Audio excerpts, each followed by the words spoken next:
Meanwhile, it appears that Washington, D.C. is also listening to the growing calls for action and accountability over the growing health concerns for people living there in East Palestine and the surrounding areas. And Joe Khalil joins us live from Washington, D.C. this morning with how the lawmakers there are responding. Good morning, Joe.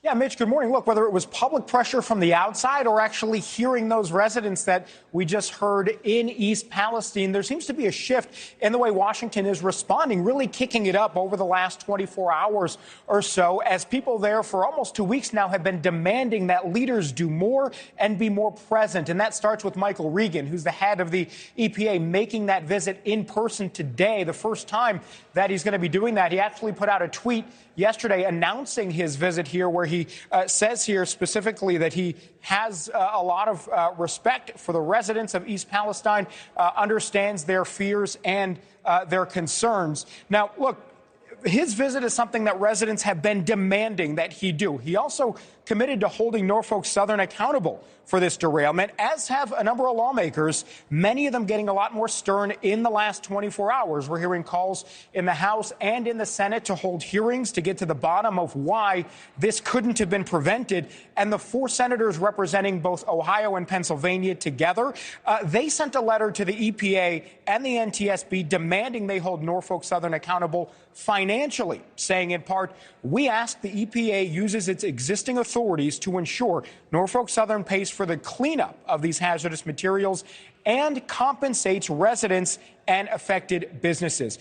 One more thing, Mitch, there's been a lot of speculation now about ECP brakes, electronically controlled pneumonic brakes. Now, we bring this up because the Obama administration has made them mandatory for trains that have hazardous material. That rule, though, was repealed under the Trump administration. You've got some former rail officials coming out now saying that those would have made a difference, maybe not preventing, but at least making the situation less severe. Of course, at this point, that is just speculation until an investigation actually tells us that that's the case. But I bring it up because whether you're in Ohio or from here in Washington, as these investigations continue, you're going to hear a lot more about those breaks. So I wanted to lay them out and make our viewers familiar with that, because you're probably going to be hearing that term a lot, Mitch. And, Joe, we just heard the East Palestine mayor basically say, "I'm in over my head. I need help from somebody." We saw the governor of Ohio, Mike DeWine, say that they were not alerted to the hazardous chemicals that were traveling through their state. It seems like this is going all the way up the chain to the federal government. It is interstate commerce, which the federal government regulates. So is this eventually just going to fall on the federal government, whether it be legislation or regulation or some sort of prosecution of Norfolk Southern? Yeah, I mean, I think it's going to be hard to tell now exactly, but it may be a state level and a federal level response. I can tell you, yesterday I talked to Congressman Bill Johnson, who represents East Palestine.